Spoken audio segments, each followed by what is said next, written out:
รนะคะสุดยอดน้องอาอายปูเอะกับพูดถึงปูดาบศอกกับย่องยอตาก็พากันถึงน้องอาอายหลังจากจบการปิดฤดูกาลของวงระเบียบวาทศิลป์ก็ทักทายสบายดี FC ทุกทาน FC ทุกคนมาพบมาพ่อกับค่อยเจเบาลาวคลิปนี้เป็นเรื่องราวข้อมูลข่าวสารเกี่ยวกับฝากฟังของน้องอาอายสกุลณพรถึงแม้ว่างานคอนเสิร์ตปิดฤดูกาลของวงระเบียบวาทศิลป์จะจบไปเป็นมื้อที่2แล้วแต่ว่าเรื่องที่มีกระแสฮือฮาเกี่ยวข้องกับตัวน้องอาอายซึ่งเป็นศิลปินตัวน้อยสุดในแวดวงการหมอลำไทยก็ว่าได้ยังเป็นกระแสติดหูติดตาเพราะว่าอีหยังเดี๋ยวเจบอลาวจะไปเล่าสู่ฟังเนาะขอทักทายสบายดี FC ของเจบอลาวทั้ง2ฝั่งโขง FC ของน้องอาอายบ่ว่าจะอยู่ทั้งฝั่งลาวแล้วก็ฝั่งไทย2-3 มื้อนี้ฝนตกน้ำไหลน้ำท่วมบริเวณใกล้ๆบ้านของเจบอลาวนี่ก็ท่วมห่างไปประมาณ 3-4 กิโลแล้วปัจจุบันนี้หลังบ้านของเจบอลาวน้ำก็ยังท่วมขังอยู่ทางผู้ชมน้ำเพียงหัวเข่านี่แหละเดี๋ยวจบคลิปนี้ไปเจบอลาวกับสิจับบอกจับแวกจับมีจับผ้าลงไปทางเอาหญ้าเปิดหญ้าออกให้น้ำไหลลงไปห้องระบายน้ำเนาะความจริงแล้วมันเป็นหมู่บ้านจัดสรรน่าจะเป็นหน้าที่ของบริษัทของเขารับผิดชอบแต่ว่ามันเปิดมาได้หลายปีแล้วแหละบริษัทส่วนกลางกับเตกี้ก็มีออฟฟิศเขาอยู่มีออฟฟิศมีห้องทำงานที่ทำงานอย่างดีแต่ว่าเดี๋ยวนี้เงียบกิ๊บทำผู้ทรงออฟฟิศกับปิดไปเป็นที่เรียบร้อยแล้วบัดนี้เอามาเบิ่งเรื่องราวหัวข้อหลักของเฮาเกี่ยวข้องกับตัวน้องอาอายเป็นอย่างเจบ่ลาวจึงว่าจังสั้นเนาะเพราะว่าแนวนี้ท่านผู้ชมเนาะเจบ่ลาวไปเห็นคลิปนึงซึ่งมันเกี่ยวข้องกับน้องอาอายกับพ่อนกพงศกรตอนที่เพิ่นไปร่วมงานระเบียบวาทศิลป์เมื่อก่อนนี่เนาะเมื่อวานนี่บอกน่าจะเป็นค่ำคืนมื้อก่อนนี่แหละเนาะแล้วเห็นน้องอาอายไปบ่ได้ไปมือเปล่าได้พ่อนกพงศกรก็เอากระเช้ารังนกเนาะแล้วก็น้องอาอายก็เอากระเช้ารังนกไปคนละกระเช้าเพื่อไปมอบให้แล้ววันนี้น้องอาอายได้ไปมอบให้ปูเอะก็กอดเอาหลานไว้มีความยิ้มแย้มแจ่มใสหลังจากถ่ายรูปถ่ายห้อยกันแล้วปูเอะเพิ่นก็ได้ได้ลมหลังจากอยู่กับปูเอะเรียบร้อยแล้วถ่ายรูปถ่ายห้อยแล้วปูเอะทักทายสบายดีแล้วอาอายย่างไป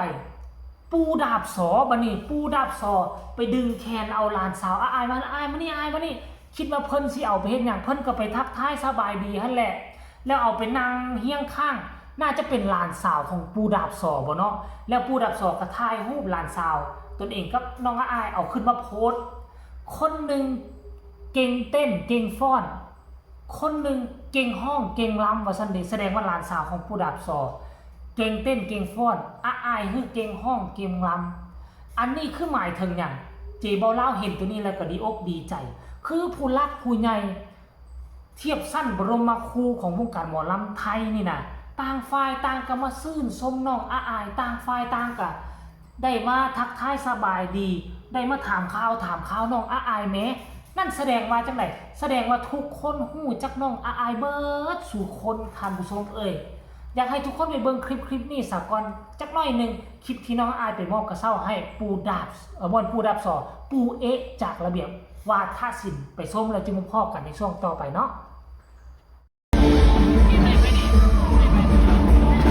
พี่นกพงศกรนะคะกับน้องอาอายนะคะเพื่อนแม่พี่ลูกพี่น้องรอหลายค่ะพี่น้องค่ะคนจะได้มารอสิชุดน้องอาอายงามครับพี่น้องทำไหมน้องแพงงามครับพี่น้องปกติไปเรียนไปเดี๋ยวพนักงานมาเกี่ยวเรียบร้อยอันนั้นเดือนโมไม่มาเลยถ้ามาเป็นคนสวัสดีครับเราไปเห็นทุกคนหวังว่าทุกคนน่าจะได้เห็นคลิป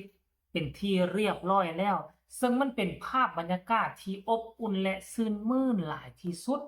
ได้รับความตอบรับจากผู้หลักผู้ใหญ่ทีมงานผู้บริหารบ่ว่าจะเป็นระเบียบวาทศิลป์ บ่ว่าจะเป็นประถมบันเทิงศิลป์ของพ่อดาบสอต่างก็ชื่นชมเด็กน้อยอายุ12 ปีต่างก็อยากให้ลูกให้หลานให้เต้าของตนเองเก่งคือน้องอาอายแต่ว่าหลานสาวของพ่อดาบสอก็เก่งแต่เต้นแต่ฟ้อนแต่รำร้องรำทำเพลงบ่เป็นท่านผู้ชมเนาะอันนี้ก็คือคลิปคร่าวๆการเคลื่อนไหวของน้องอาอายมื้อนั้นได้ไปพบไปพ้อ อ่าสิ่งเหล่านั้นล้วนแล้วแต่มันเป็นกำไรชีวิตของน้องอาอายทั้งนั้นท่านผู้ชมได้ไปพบไปพ้อไปศึกษาอบรมการไปได้รับคำตำหนิติชมคำอวยพรคำโอวาทจากบรรดาปู่ทั้งหลายก็หวังว่าน้องอาอายจะนำเอาสิ่งเหล่านั้นมาปฏิบัตินำใช้อยู่ในวงเสียงวิหกให้เกิดดอกออกผลเนาะหลังจากที่มีคนหลังจากที่เห็นคลิปนั้นแล้วถูกโพสต์ลงไป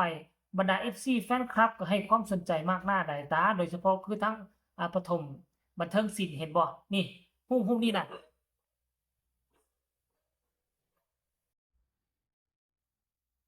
หน้าตาก็คล้ายๆกันอยู่ได้หน้าตาคล้ายๆกันอยู่ได้มาท่านผู้ชมเนาะสองคนเขาเจ้าก็เป็นตาฮักเป็นตาแพงทั้งสองคนเลยเนาะเดี๋ยวจะไปอ่านความคิดความเห็นกันแล้วกันว่าบรรดา FC แฟนคลับมีความคิดความเห็นคือจังใดเนาะ ผู้แรกเพิ่นก็ว่า